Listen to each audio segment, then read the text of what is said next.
You've obviously kept Cristiano Ronaldo quiet once this season. That's an achievement in itself. How did you do that, and what are the chances of it happening again? A really good defensive performance, and it has to be that to keep a player like Cristiano quiet. You know, he can score all kinds of goals, as we've seen, not just this season, but over the last 12, 15 seasons. So our players will certainly have to be at their best, and it'll have to be a good defensive performance. Look, you just got to find a way to win games. That's the most important thing. You know, that is all they couldn't. They weren't playing when they weren't winning games, and you know, obviously, and things had to change. They were conceding, you know, 5 against Liverpool, you know, 3 against, you know, City, and then the game against Watford was the nail in the coffin. I don't mind if ideally you want them to play great every game and win, but the way they played against Palace and the way they played against, okay, today was poor in comparison with the Palace game, but they won.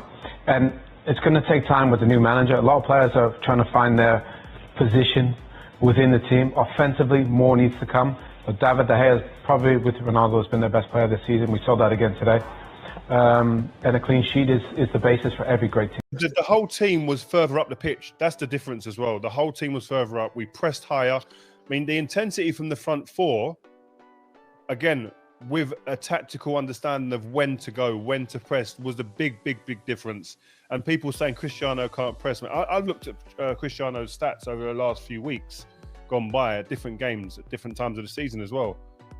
He's up there in Man United's team, top in terms of like intensity and stuff like that, a number of sprints, sprint distances, etc. So, and we're judging him on an age. Cristiano can't be judged like any other 36, 37-year-old. He's a different specimen completely. He's never seen a player like that. He's never seen a specimen like this. Somebody who takes care of himself like he does. There's no one ever before or now that is like that. So you've got to judge him separately. You don't judge him like an OAP. You get to 35 years old as a football player, normally you're judged as an OAP. I look like an OAP at them type of ages. This guy doesn't. So don't keep judging it. Oh, he's too old. He can't keep doing it.